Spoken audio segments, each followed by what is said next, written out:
السلام عليكم ورحمة الله وبركاته. اللهم لك الحمد كما أنت أهله، وصلي وسلم على النبي الكريم صلى الله عليه وسلم ما أنت أهله، وافعل بنا ما أنت أهله إنك أهل التقوى وأهل المغفرة. رب اشرح لي صدري ويسر لي أمري واحلل عقدة من لساني يفقهوا قولي. اللهم وفقنا لما تحب وترضى من القول والعمل والنية. وقال الله تبارك وتعالى في القرآن المجيد والفرقان الحميد: أعوذ بالله من الشيطان الرجيم، بسم الله الرحمن الرحيم. ولا تهنوا ولا تحزنوا وأنتم الأعلون إن كنتم مؤمنين. صدق الله العظيم وصدق رسوله النبي الكريم من الشاهدين والشاكرين إلى يوم الدين. محترم عزیز دوستوں، نوجوان ساتھیوں، بزرگوں، دعا فرمائیے کہ اللہ تعالیٰ جو باتیں بھی زبان سے نکلوائے ہم تمام کے لیے خیر کا باعث ہو، اور اللہ تعالیٰ ہم تمام کو نیک عمل کرنے کی توفیق نصیب فرمائے۔ جیسا کہ ہم سب جانتے ہیں اور بچہ جانتا ہے، جس کے اندر شعور ہے، عقل ہے، جن حالات سے فی الوقت شہر گزر رہا ہے اور جن حالات سے فی الوقت امت کا درد وابستہ ہے، وہ ہمارے اوپر کوئی چھپی ہوئی بات نہیں، لیکن یاد رکھ لیں الاسلام یعلو ولا یعلا، اسلام ہمیشہ سربلندی کے لیے آیا ہے، مٹنے کے لیے نہیں ہے۔ یہ تصور ذہن کر کے چلے۔ اس شاعر نے کہا کہ اسلام کی فطرت میں قدرت نے لچک دی ہے، اسلام کی فطرت میں قدرت نے لچک دی ہے، یہ اتنا ہی ابھرے گا جتنا کہ دباؤ۔ ایک اسپرنگ کی مانند ہے، تم جتنا دبانے کی کوشش کرو گے اللہ تعالیٰ اس کے ذریعے اور ایمان کی روشنیاں پھیلاتے رہے گا، اسلام سے لوگوں کو وابستہ کرتے رہے گا۔ اب ایسے موقع پہ ہمارا امتحان یہ ہے کہ ہم اپنے جذبات کو قابو میں رکھ کر، ہم اپنے آپ کو قابو میں رکھ کر، اپنی شریعت کے اندر حدود میں رہتے ہوئے ہم جو کر سکتے ہیں وہ کرنا چاہیے۔ ایسا بھی نہیں کہ ہاتھ پر ہاتھ دھرے منتظر فردا ہے، ایسا بھی نہیں کہ خاموش بیٹھنا ہے، لیکن قرآن نے اعلان کیا کہ وَلَا تَحِنُوا وَلَا تَحْزَنُوا وَأَنْتُمُ الْأَعْلَوْنَ إِن كُنتُم مُؤْمِنِينَ۔ قرآن کا اشارہ بڑا پیارا اشارہ ہے، اور آخر میں دو مونڈے پکڑ کے قرآن چھینچوڑ کے ہمیں ایک اشارہ بھی دیتا ہے کہ تم غم کھانے کی ضرورت نہیں ہے اور تمہیں غمگین ہونے کی کوئی ضرورت ہے۔ وَأَنْتُمُ الْأَعْلَوْنَ، تم ہی کامیاب رہو گے، تم ہی جیتو گے، تم ہی سربلند رہو گے۔ امت خوش ہو گئی ہے کہ ہم ہی سربلند رہیں گے، اسلام کا بول بالا رہے گا، ہم ہی کامیاب رہیں گے، لیکن اللہ نے سامنے ایک شرط لگائی ہے، ان کنتم مؤمنین۔ شرط یہ ہے کہ تمہارے اندر ایمان کی روشنی برقرار رہے، ایمان کا دیا جلتا رہے، تمہاری زندگی کے اندر ایمان والی حرکتیں پیدا ہوتی رہے، تمہاری زندگی کے اندر اسلام والی زندگی روشناس ہوتی رہے، تو تم یاد رکھنا وَلَا تَحِنُوا وَلَا تَحْزَنُوا، تمہیں غم کھانے کی کوئی ضرورت ہی نہیں ہے۔ اگر تمہاری زندگی میں پنجگانہ نماز ہے، تمہاری زندگی میں نبی کے ساتھ تعلق ہے، اگر امت کی زندگی میں نبی کی باتوں کا پاس و لحاظ ہے، نبی کی باتوں پہ عمل کرنے کا جذبہ اس کے اندر برقرار ہے، تو قرآن سامنے پھولوں کی تشکری میں لا کے تمہیں اعلان کرتا ہے کہ وَلَا تَهِنُوا وَلَا تَحْزَنُوا، تمہیں کیا غم کی ضرورت ہے؟ تمہارے اندر ایمان کی جرا برقرار ہے، تمہارے اندر اسلام کی روشنیاں برقرار ہے، تمہیں کوئی غم کھانے کی ضرورت نہیں ہے۔ اب معاملہ وَأُفَوِّضُ أَمْرِي إِلَى اللَّهِ وَاللَّهُ بَصِيرٌ بِالْعِبَادِ، ہم اپنا معاملہ اللہ کے حوالے کرتے ہیں اور اللہ اپنے بندوں کا زبردست نگہبان ہے۔ آپ صلی اللہ علیہ وسلم کو جب ہجرت کے موقع پہ جب آپ کو ہجرت کرنے کا حکم دیا گیا، تو جب کفار مشرکین کو جب اطلاع ملی کہ آپ نکل کے جانے والے، تو آپ نے کفار مشرکین میں ان کمینوں نے پورے گھر کا آپ نے محاصرہ کر دیا، پورے گھر کو مالسٹ کر دیا۔ تو اس وقت ظاہری اسباب تو نظر آتے تھے کہ ہمیں کہ اللہ کے نبی باہر نہیں نکل سکتے، ظاہری آنکھیں یہ بتاتی تھی کہ اب کوئی چارہ نہیں ہے باہر جانے، ظاہری سوچ ہماری یہ بتاتی ہے، اسباب بتاتے ہیں کہ اب کوئی قدم باہر رکھنے کا سوال ہی پیدا نہیں ہوتا۔ حضرت علی ساتھ میں تھے جنہوں نے محاصرہ کیا ہوا تھا، جو آپ کو امین کہتے تھے، جو آپ کو سچا کہتے تھے، جو آپ کو امانتدار کہتے تھے، ان کی امانتیں جو آپ کے گھر کا محاصرہ کیے ہوئے تھے، ان کی امانتیں خود اللہ کے نبی کے پاس رکھی ہوئی تھی. آپ صلی اللہ علیہ وسلم نے اپنے بستر پہ، مبارک بستر پہ علی بن ابی طالب کو بٹھایا، پوری امانتیں سپرد کی اور کہا کہ اس کو تقسیم کر کے تم میری خدمت کرنا. اور علی بن ابی طالب کے الفاظ کہ میں جو سویا بستر رسول کے اوپر، پھر مجھے صبح کا گوشت میں تھا، میں آرام کی نیند سویا، مجھے کوئی خوف نہیں تھا کہ باہر کوئی دشمن رسول ٹھہرا ہوا ہے. اب آپ صلی اللہ علیہ وسلم باہر نکلے، وَلَا تَهِنُوا وَلَا تَحْزَنُوا، اب غم کھانے کی ضرورت نہیں ہے. ایمان کا لیول اگر بڑا ہوا ہے، اللہ کی ذات پہ یقین اگر کامل ہے کہ اللہ میرے کاموں کو پورا کر کے رہے گا، اللہ میرے خواہشات کی تکمیل کر کے رہے گا، تو وَلَا تَهِنُوا وَلَا تَحْزَنُوا. اللہ کے نبی باہر نکلے، آپ صلی اللہ علیہ وسلم کو اللہ تعالیٰ نے فرمایا دیکھیے میرے رسول، آپ اپنے ہاتھ میں مٹی لے اور کفار مشرکین کی طرف پھینک دے. سورہ یاسین نے ہمیں اشارہ دیا ہے، سورہ یاسین نے کہا ہے کہ جب اللہ کے نبی نے پھینکا ہے مٹی کو، کہ اللہ تعالیٰ نے کہا کہ ہم نے ان کے آگے، ان کے پیچھے، ان کے اوپر، ان کے نیچے میں دیواریں کھڑا کر دی، اور ان کا سلوک کو دیکھ نہیں سکتے تھے. آپ نے آیتوں کو پڑھا اور پھینک دیا، اور آپ ان دشمنوں کے درمیان سے یوں نکلے جیسے کوئی انسان زندہ جان کا انسانوں کے درمیان سے نکلتا. یقین یہ ہونی چاہیے کہ اللہ کی ذات پہ، کہ اللہ میرے کاموں کو، اللہ میری ایمان کی سلامتی رکھتے ہوئے اللہ میرے عمل کو بڑھائے گا. یہ میری یقین ہے، تو ولا تہینوا ولا تحزنوا، کوئی غم کھانے کی ضرورت نہیں. لیکن یہاں سوال یہ ہوتا ہے کہ نوجوان اسٹیٹس پہ تو یا پہ قتل رسول یا پھر دشمن رسول کو قتل کرنے کے اسٹیٹس تو رکھتے ہیں، لیکن اسٹیٹس رات کے 3 بجے رکھا جاتا ہے، لیکن مسلح پہ نظر نہیں آتا فجر میں. عظمت تو ہے لیکن اعمال نہیں ہے. نبی کے لیے جان دینے کا جذبہ تو ہے، لیکن نبی نے جو کہا ہے اس پہ عمل نہیں.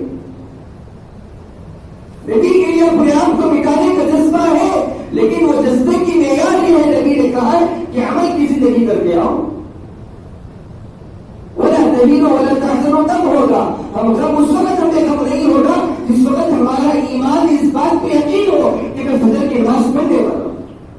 ہمارا ایمان گواہی دے کہ میں ظہر کی نماز پڑھنے والا ہوں.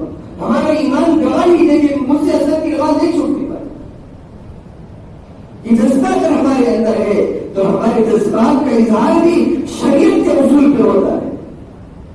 ہم بے لگام گھوڑے کی طرح نہیں ہے کہ اوروں کی طرح کہ جو چاہے بول دیا، جو چاہے آگے بڑھ گئے. ہماری لگام شریعت کے ہاتھ میں، کہ شریعت کا جو حکم ہوگا ہمیں اس پہ عمل کرنا ہوگا. آپ صلی اللہ علیہ وسلم کے دور میں بھی اور آپ کے جانے کے بعد بھی اور قیامت تک لوگ بھونکنے والے بہت زیادہ رہیں گے، لیکن اس سے پہلے ہم اپنے ایمان کو چیک کر رہے ہیں. یہ بھونکنے والے کی زبانیں کیوں کھلی ہیں؟ یہ بھونکنے والے کے اندر ہمتیں کیوں آئی ہیں؟ اس کے جذبات کیوں بڑھ گئے؟ اس کے اندر یہ جرأت کیوں ہوئی کہ ہمارے اعمال کا نتیجہ یہ ہے. ہمارے اعمال کیوں ہو گئے؟ امت مسلمہ کے نوجوان شریعت سے دور ہوتے جا رہے اور یہ تصور کریں کہ ہم شریعت سے بہت زیادہ قریب ہیں. اپنے جذبات کو قابو میں رکھ کر اپنے آپ کو شریعت کے اوپر چلا کر عمل کرنے والا اللہ کے نبی علیہ السلام کو بہت پسند.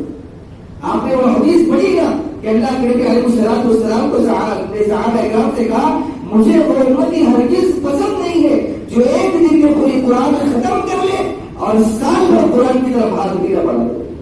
وہ امتی مجھے پسند نہیں ہے. ہاں وہ امتی مجھے بہت زیادہ پسند ہے، روز ایک آیت ہی کیوں نہ پڑھتا ہو لیکن سال بھر پڑھتا ہوں، مجھے بہت پسند ہے ویسا ہو. تو اعمال کے اندر مداومت، ایک دن جذبہ رسول بتا دیا، ایک دن عاشق رسول ہونے کا ثبوت دے دیا، ایک دن محمدی ہونے کا ثبوت دے دیے، کوئی سال بھر خواب غفلت میں ایسے پڑھ گئے کہ قرآن سے تعلق اور حدیث سے تعلق.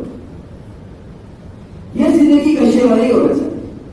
صحابہ اکرام کی تاریخ اٹھا کر دیکھیں کہ آپ صلی اللہ علیہ وسلم کے بارے میں جو زبان درازی کرتا صحابہ اکرام اپنے آپ کو نچھاور کرتے تھے. کیوں؟ ان کے ایمان کا درجہ وہ لیول ہی ہوگا.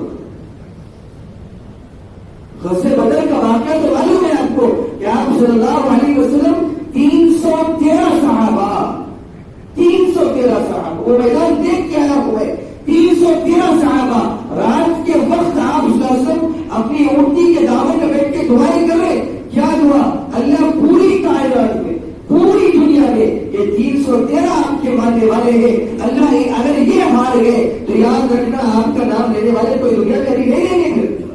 اللہ ان کو جتا کے رکھ, اللہ ان کو جتا کے رکھ, اللہ ان کو کامیاب کر, کامیاب کر. اتنی دعائیں کہ آپ کی چادر رسول آپ کے گھوٹوں سے گرتی جاتی, صدیق اکبر اٹھا کے ڈالتے جاتے, گرتی جاتی, ڈالتے جاتے, آپ کی ہچکیاں بن جاتی. آپ کی جب زیادہ رونا زیادہ ہو گیا ابو بکر صدیق سامنے آگے, آپ کے ہاتھوں کو پکڑا, کہا کہ اللہ کے نبی بس کرے, آپ کے رب نے آپ کی دعا کو قبول کر لیا. یہ کہنا پڑا ابو بکر صدیق. دعائیں تو نبی نے کی ہے, لیکن صحابہ کے اعمال کیا تھے؟ صحابہ اکرام سے مشورہ کیا کہ میرے صحابیوں 313 ہے, نکلتا ہے, تلوار نہیں, نیزہ نہیں, لاٹھی نہیں, زرہ نہیں, گھوڑا نہیں, چادر نہیں, اونٹ نہیں, کوئی سامان نہیں جنگ کا. کرنا کیا ہے؟ اللہ کے نبی علیہ السلام آپ حکم کریں, ہم موسیٰ علیہ السلام کی امت کی طرح ہم آپ کو تنہا نہیں چھوڑیں گے جو موسیٰ کی امت نے تنہا چھوڑا تھا اور کہہ دیا تھا اذهب انت وربك فقاتلا انا هؤلاء قاعدون. موسیٰ ہمیں فرعون کے حوالے کر دیا, جاؤ فرعون سے آپ لڑو, ہم تو ہم یہی بیٹھنے والے, ہم آپ کا ساتھ دینے والے نہیں ہیں. اللہ کے نبی ہم موسیٰ کی امت کی طرح نہیں آپ کو بنیں گے, آپ حکم کریں آگ میں کودنے کے لیے کود جائیں گے. یہ ایمان کا لیول تھا, یہ تربیت رسول تھی. ایک دن کے لیے صحابہ اکرام محبت رسول کا دعویٰ نہیں کرتے, ایک دن کے لیے عاشق رسول کا دعویٰ نہیں کرتے. اب میلاد النبی آئے گا, ہر ایک کی زبان بھی یا رسول اللہ کے نعرے, میلاد النبی ختم, اس کے بعد پھر آوار کیا, اس کے بعد پھر بدتمیز کیا, اس کے بعد پھر جمعے کے بازار, اس کے بعد پھر شراب کی بوتلیں, اس کے بعد پھر حرام کھانا, اس کے بعد پھر سود کھانا, اس کے بعد پھر بدتمیز کیا. بعد عروج پہ وہ لیول سے لے جاتا ہے اس کا کہ انتہا. ہمارا مزاج ویسا نہیں ہونا چاہیے. نبی تو زندگی میں اعتدال بتایا تھا, نبی اعتدال بتا کر گئے ہیں, میری بات مان کے چلنے والا کامیاب رہے گا, میری بات پہ عمل کرنے والا کامیابی مقدر بنے گی. آج ہمارا معاملہ الٹا ہو گیا, چیخ چیخ کے نعرے لگ رہے نوجوانوں کے, لیکن مسجدیں خالی ہیں. اس کے بارے میں نبی نے آخری جملہ کہا تھا, میری امت نماز کبھی نہ چھوڑنا, کبھی نماز زندگی میں نہ چھوٹے. کتنے نوجوان ہیں کہ جو فجر کی نماز پڑھتے ہیں, امام کے پیچھے آگے فجر کی نماز پڑھنے کی کتنے نوجوانوں کو توفیق ملتی ہے. امید ماشاء اللہ جس کو اللہ نے توفیق دے دی, لیکن اس کے علاوہ جو 90% نوجوان ہیں کس راستے پہ چل رہے ہیں؟ کون سی نبی کی محبت ہمارے دل کے اندر ہے؟ کس نبی کے ساتھ تعلق کا ثبوت دینا چاہتے ہیں؟ کس نبی کے ساتھ وارفتگی کا تعلق ہم دینا چاہتے ہیں؟ نبی کو اعمال والا امتی چاہیے, اعمال والا. جذبے کا احترام اپنی جگہ, لیکن اعمال والا امتی نبی کو چاہیے. صحابہ اکرام عمل کر کے بتاتے تھے. اگر کوئی صحابی فجر کی نماز میں نہیں آتا, تمام صحابہ ان کے گھر کو چلے جاتے, کیا ہمیں فجر کی نماز پڑھی ہے؟ یہ فکر ہوتی تھی صحابہ اکرام کی, جو لکھے خود راہ پر اوروں کے ہاتھی بن گئے. کیا نظر تھی جس نے مردوں کو مسیحا کر دیا؟ کیا جذبے تھے, کیا طلب تھی, اعمال کیا زندگی کے اندر تھے. لیکن آج امت کا نوجوان اپنے کاموں میں مصروف اور یہ تصور کرتا ہے کہ میں فیس بک پر اسٹیٹس رکھ دینے سے, واٹس ایپ پر اسٹیٹس رکھ دینے سے, ٹویٹر پہ ایک ویڈیو ڈال کر اپلوڈ کر دینے سے میں نے اپنے نبی کی محبت کا حق ادا کر دیا ہے. اگر وہ سمجھتا ہے تو ایک نمبر کا بدتمیز, نبی کے ساتھ غداری کر رہا, کھوکھلی محبت کا ثبوت ہے, کھوکھلا عشق رسول ہے, کھوکھلے دانے تمہارے اور ہمارے ہیں. اگر ہمیں چاہتے ہیں کہ نبی کی محبت یہ ہے, نبی کی محبت وہ ہے جو تمہارے گھروں کے اندر دین داخل ہو, نبی کی محبت وہ ہے کہ تمہاری زندگی کے اندر دین داخل ہو, نبی کی محبت وہ ہے کہ تمہارا سر سجدے کے اندر نظر آئے. یہ نبی کی محبت کا ثبوت ہے.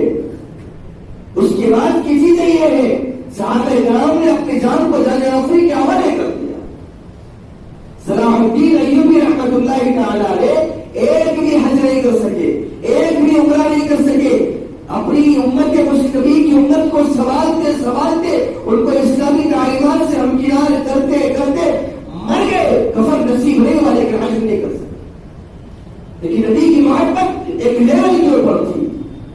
ہجران نے جب دعویٰ کیا تھا کہ بڑا تمہارا حجاج کے قافلوں کو لوٹتا اور ان کو مار دیتا، ایک حاجی کو سامنے ڈرایا تو حاجی کاپ لگا کہ ہجران مجھے چھوڑ دے، تو اس نے کہا کہ بلاؤ تمہارے محمد عربی کو بچا سکتے تو بلا لو۔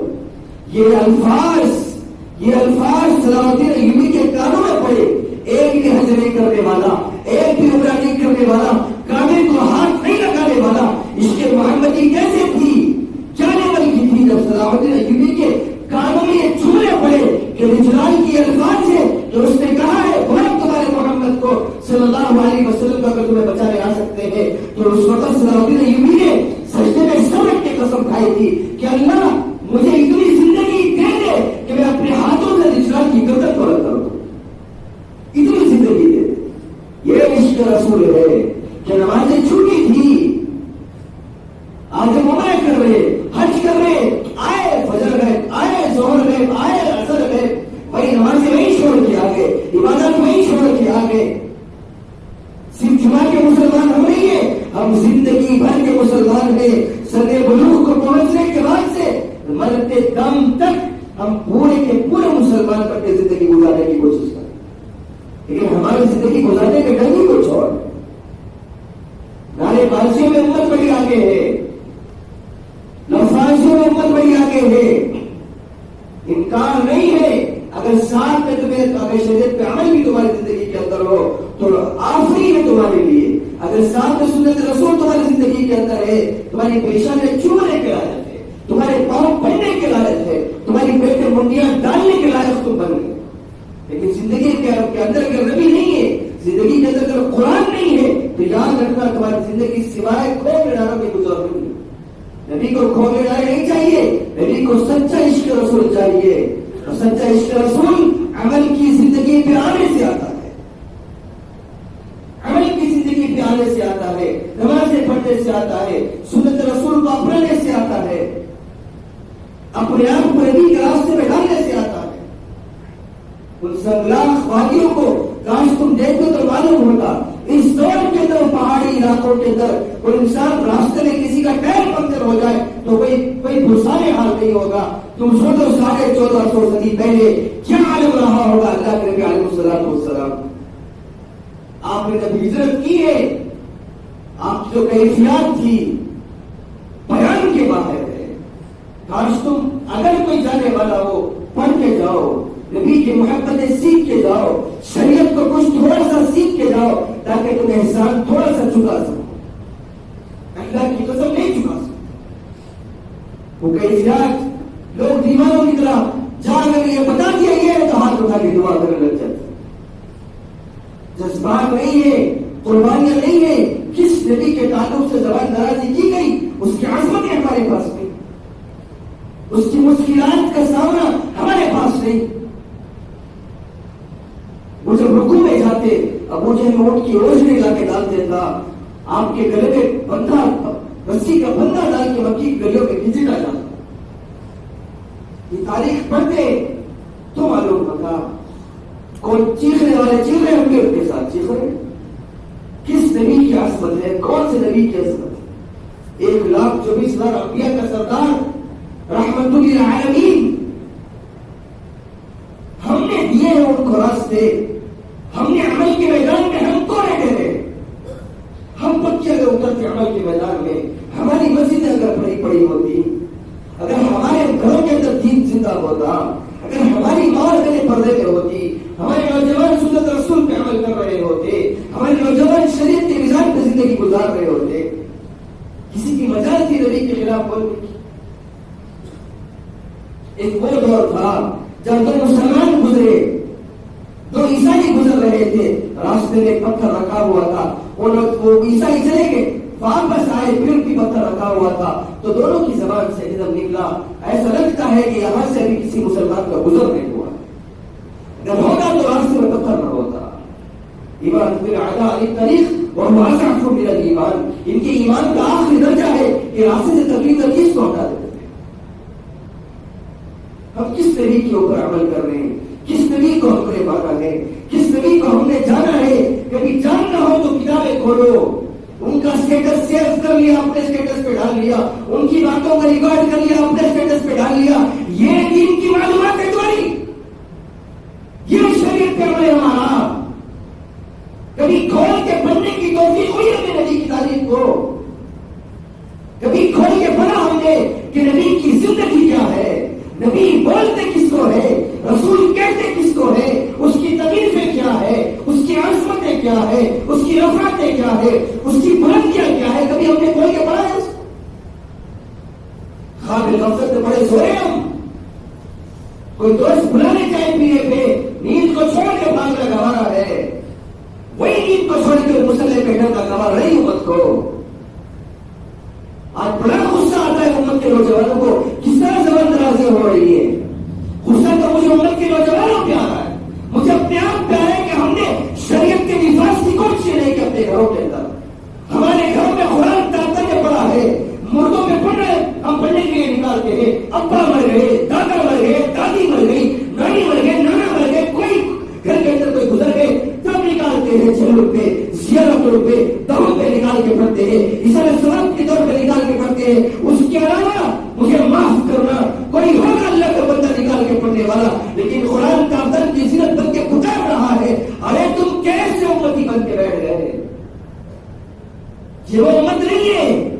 میں وہ میوزیم دیکھ کے آیا ہوں جہاں پہ صحابہ کرام جو نکل کرتے تھے، یہ بڑے بڑے اوراق، آج تمہارے موبائل میں قرآن آ گیا، پڑھنے کی توفیق نہیں امت کو۔ چمڑوں کے اوپر لکھا قرآن، پتھروں کے اوپر کندن کیا ہوا قرآن، علم میں لگے سفید، جس کو درد ہوگا وہ محفوظ کرتا ہے اس کو، نبی کی باتیں کی زندگی سے چلے نہ جائے۔ اونٹ کی کھالوں پہ، اونٹ کے چمڑوں پہ، بکروں کے چمڑوں پہ ایک ہی خیال آیا، فون نکالا تو فون میں پوری قرآن موجود ہے، پڑھنے کی توفیق نہیں ہوتی ہم کو، شرم نہیں آتی ہم کو، احساس نہیں ہوتا ہم کو، کیا وہ دکھائیں گے صحابہ کو؟ صحابہ اور آپ کو سامنے رکھ کے گول گول پھر کے پڑھتے ہیں، نبی کی باتوں کی طرف رکھتے ہیں، نبی کیا کہتا ہے سوچ سوچ کے پڑھتے ہیں۔ کبھی جاؤ عہد کے میدان میں ٹھہرو، کبھی منہ کو آ جائے گا تمہارے، کبھی جاؤ بدر کا قبرستان دیکھو، آج سرکری کا نام نہیں لیتے کہ تاریخ معلوم، 13 صحابہ شہید ہو گئے وہاں پر۔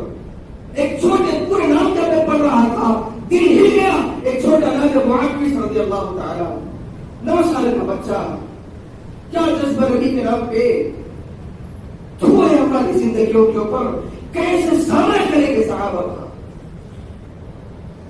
قرآن گھر میں، قرآن جیب میں، قرآن زندگی میں،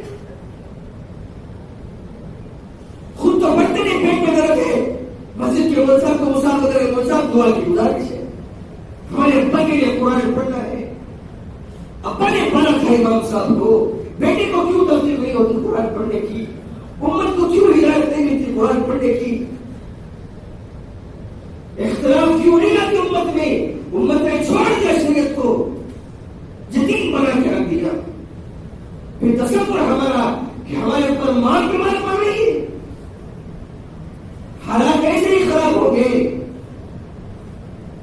شوق نہیں ہے ہمیں آج، مجھے افسوس اس بات کا بھی ہوا ہے اس عمرے کی اس سفر کے اوپر کہ لوگ عمرے کو عمرہ نہیں پکنک اسپاٹ بنانے جا رہے ہیں۔ جس ہوٹل میں میں موجود تھا، میں مقیم تھا، وہاں کی تقریباً عورتیں اور بوڑھے صحیح حضرات ہوٹل میں نماز ادا کر رہے ہیں۔ کون جائیں گے کون سال ہوتی دور نماز پڑھنے؟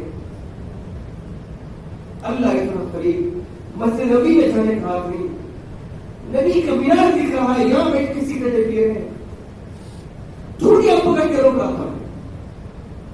ارے بھائی کس نبی کے پاس آئے ہو؟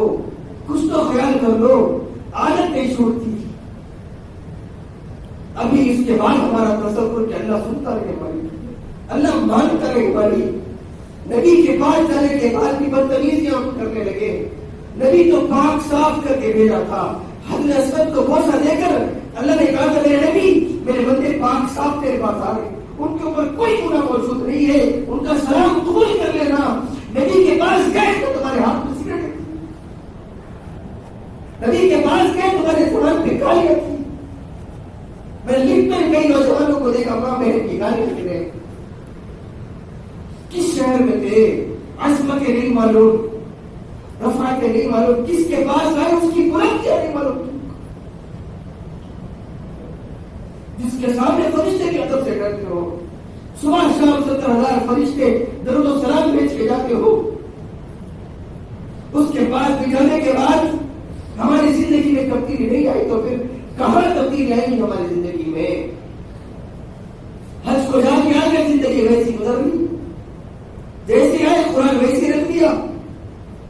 تبرک کے لیے گئے تھے ہم عمرے میں, تبرک کے لیے گئے تھے ہم اللہ کے گھر کو.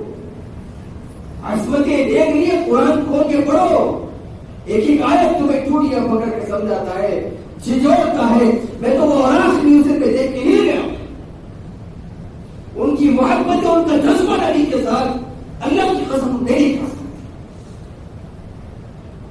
کیا تڑپ تھی وہ, اتنے بڑے بڑے صفحے کس انداز میں پڑھ رہے ہوں گے, کس انداز میں یاد کرتے تھے ہوں گے صحابہ, کس انداز میں اس کو پڑھنے کی کوششیں کرتے تھے.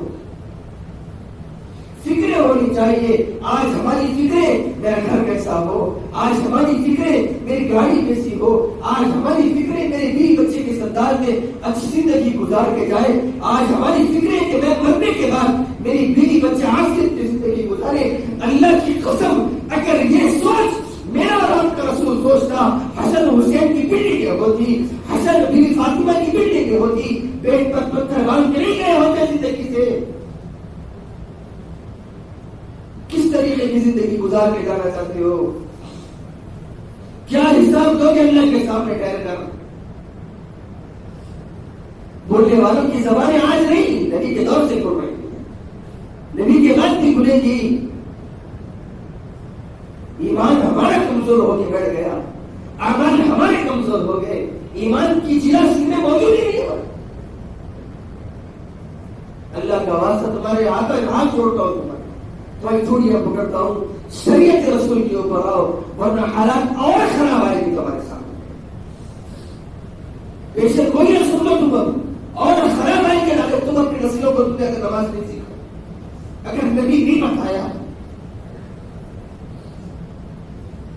چھوٹے چھوٹے بچیوں کو چٹیوں پہ حرم میں میں نے دیکھا ہے, حرم کا احترام پابند ہو گیا ہمارے لوگوں کی وجہ سے. ہماری نوجوان بچیاں بال کھلے رکھ کے حرم میں جا رہی ہیں. ہم نے پابند کیا ہے, حالات تو خراب ہو رہی ہے. پھر ایک دن میں دنیا نہیں روکتی, کشتیاں ایک منٹ میں نہیں روکتی, اس کے لیے بڑی محنتیں ہوتی ہیں. نسلوں کو بناؤ, اپنی نسلوں کو. کہیں کوئی اور زبان کھولے گا ہم خاموش بیٹھ جائیں گے, اس کے بعد کوئی اور زبان کھولے گا. اگر ہمارا ایمان پختہ ہے, ہماری شریعت پہ عمل کرنے کے طریقے صحیح ہے, تو اللہ کی قسم آئندہ کسی کو ہمت نہیں ہوتی پھر بولنے کی. جس ملک میں آپ ہو, جمہوری ملک ہے, اس کے اعتبار سے عمل کرنا ہے. وہ اسلامی ملک نہیں کہ مستحق رسول بیٹا اس کے ساتھ ختم کر دیا جائے. جو حکومتیں جو کام کر رہی ہیں تو ان کو کرنے دیں, لیکن ہمارا جو کام جو احتجاج ہوا ہے قابل ستائش, قابل مبارکباد ہے نوجوان. لیکن گزارش آتے تم سے, تم روڈوں کو آباد کرنے کی چکر میں اللہ کی گھر کو برباد نہ کرو. نبی کو تکلیفیں مت دو. نبی کی زندگی جو زندگی میں تھے تکلیفیں تھی, جانے کے بعد بھی تم تکلیفیں دے رہے ہو. نوجوان امت ہوتے ہوئے تمہارا خون جوان ہے, تمہارے جذبات جوان, تمہاری نگاہیں اچھی ہے, تمہارے جذبات اچھی جگہ لگاؤ اس کو. نسل تیار کرو, آنے والی نسل کو تیار کرو. نوجوان تھرک نہیں, آج نوجوان نسل ہماری گھر میں فون نہیں بچتا, بچے تھرکنے کے لیے آ جاتے. ہاں ان کی کمریں مٹک کے لگتی ہیں, ہم دیکھ کے خوش ہوتے ہیں. افسوس بھی نہیں ہوتا ہمیں کہ نسل کدھر جاتی, میرا خون کدھر جاتا. آپ کو معلوم ایک چھوٹا سا واقعہ ہے، ایک صحابی ہے آئے، ان کو وضو مکمل نہیں آتا تھا، وضو کیا، جو ترتیب تھی ترتیب برابر نہیں تھی، آڑا ٹیڑھا وضو کر لیے، ابھی شروع اسلام رہے تھے، اٹھ کے جانے لگے تو حسن حسین کی نظر پڑ گئی کہ ان کا وضو صحیح نہیں ہوا، ابھی عمر کے اعتبار سے چھوٹے تھے، تو حسن نے حسین سے کہا رضی اللہ تعالیٰ عنہما، کہا کہ بھائی جان، اس انداز میں کہا کہ وہ صحابی سنے کہ بھائی جان میں وضو کرتا ہوں، آپ دیکھیں کہ میرا وضو کیسا ہے۔ وہ صحابی سمجھ کے کہ میری تربیت ہو رہی، پلٹ کے دیکھنے لگے، حسن کو تو آتا تھا اچھے انداز میں وضو کیا، خلال کیا، کلی کیا، اس انداز میں اس طرح مسا کرنا کیا، مکمل طور جب پیر ہو گئے، پیر دھولے کے جب اٹھ گئے، وہ صحابی پلٹ کے آنسو نکلتے ہوئے نبی کو دعائیں دیتے جاتے، واہ یا رسول اللہ، کیا تربیت آپ نے کی نماز کی۔ ہماری اولاد کو دیکھ کے کوئی کہہ سکتا ہے کہ نبی کی امت یہ ہے، پوائنٹ یہاں سے پتا ہو، پوائنٹ یہاں سے پتا ہوگا، پیچھے سے پڑھی، آگے نماز پڑھنے کی جانور کی نہیں آتی سمجھا سکتے، تم کس کے سامنے ٹھہر گئے بھائی؟ مسجد نبوی میرے پاس فوٹو ہے فون میں، مسجد نبوی میں یہاں پوائنٹ پھٹا، یہاں پوائنٹ پھٹا، ٹھہر گیا، حرام کیا آتی، یہ حرام ہے، تو کس مسجد میں آ کے ٹھہر گیا؟ کل نیکسٹ ٹائم سے اچھے کپڑے پہن کے آؤں گا، کس انداز میں نبی کے سامنے ٹھہرے، کس انداز میں اللہ کے سامنے ٹھہرے، کوئی احساس نہیں ہے ہمیں۔ کچھ تو خیال کر لو کہ آنے والی نسل تمہاری اچھی بن سکے۔ نبی نے جس انداز میں تربیت کی ہے صحابہ کی، ہم پڑھیں، المیہ یہ ہے کہ ہمیں نہیں آتی شریعت، ایک دن میں نہیں آتی، 23 سال میں نبوت، 23 سال میں زندگی شریعت مکمل ہوئی ہے، ہم 3 سال میں سیکھیں گے آہستہ آہستہ، لیکن جو سیکھیں گے اپنی اولاد کے اندر ٹھوس کے جائیں گے، اپنی اولاد کو دیکھ کر جائیں گے، نبی کی محبت بھی دیں گے، قرآن بھی دیں گے، شریعت بھی دیں گے، چاہے وہ انجینئر بنے، چاہے وہ ڈاکٹر بنے، چاہے وہ دنیا دار بنے، لیکن پہلے دین دار بنائیں گے۔ کوشش کریں گے انشاءاللہ، کوشش کرو نوجوانوں، کوشش کرو، تم ہی اس امت کا سہارا ہو۔ میں بار بار کہتا ہوں امت کے نوجوانوں، تم بگڑ گئے، امت بگڑ گئی، تم خراب ہو، امت خراب ہو گئی، تم اچھے ہو گئے، گارنٹی لے لو اس مفتی کی، آئندہ آنے والی امت کی آبیاری اچھی نکلے گی نسلیں تمہاری۔ اگر تم بگڑ گئے، تمہارے ہاتھوں میں شراب آ گئی، تم حرام کھانے پہ آ گئے، تم سود کھانے پہ آ گئے، تو یاد رکھنا آنے والی امت کا مریم نہیں کھائے، نسلیں برباد ہے، نسلیں 15 سال نہیں شراب پینے کے لیے بیٹھ جائیں گی، پھر تم کچھ نہیں بگاڑ سکتے ان کا۔ پھر اپنے آپ کو سدھارو، اپنے آپ کو سدھارو، اپنے آپ کو سدھارو، اپنے اندر سے تبدیلی لاؤ۔ میں کیوں سدھروں، میرا بھائی کیوں نہیں سدھرتا، میں کیوں سدھروں، وہ کیوں نہیں سدھرتا، نہیں، میں اپنے اندر سے تبدیلیاں لاؤ، اپنی اولاد کے اندر جو سیکھو اپنی اولاد کو سکھاؤ، وقت دو اولاد کو، دین کے تعلق سے وقت دو۔ اللہ کے لیے ایک دن چھوٹ جاتا، دوسرے دن فوراً بھی فاطمہ کے گھر کو جاتے اور چیختے، این اللقاء یا فاطمہ، فاطمہ شراب کی بچے نظر نہیں آ رہے، ہاں اللہ کے نبی بھیج رہی ہو، اللہ کے نبی بلاتے، ان کے ساتھ کھیلتے، دین سکھاتے۔ یہ مزاج شریعت ہے، یہ مزاج نبی ہے۔ نبی نے بتایا ہے کہ اولاد کو وقت دو گے، جو تم سیکھ رہے ہو وہ خود بخود سیکھتے رہے گے۔ اولاد دیکھ کے سیکھتی ہے، اولاد دیکھ کے سیکھتی ہے۔ آج 3 سال کا بچہ نرسری میں، 3 سال کا بچہ PT1 کی PT2 کے اندر ہزاروں لاکھوں ڈال کے ہم یہود و نصارہ کے گود میں ڈالتے ہیں اور تصور کرتے ہیں کہ میرا بچہ بہترین بن کے نکلے۔ مت مارے گئی ہماری خواب خیالی ہے۔ 3 سکھاؤ اس کو، پہلے A سے اللہ سکھاؤ، B سے بڑوں کا احترام سکھاؤ، C سے چھوٹوں پہ شفقت کرنا سکھاؤ۔ پھر کہیں جا کے تم دیکھو گے ایک دن میں نہیں ہوگا، 10 سال محنت کر لو، اس کے بعد تم سو جاؤ گے اور آج تمہیں اٹھائے گی فجر کی نماز کے لیے انشاءاللہ۔ کوشش کریں گے انشاءاللہ، دعا فرمائے کہ اللہ تعالیٰ ہم تمام کو کہ سنت عمل کرنے کی توفیق نصیب فرما دے۔ وما توفیق الا باللہ۔ السلام علیکم۔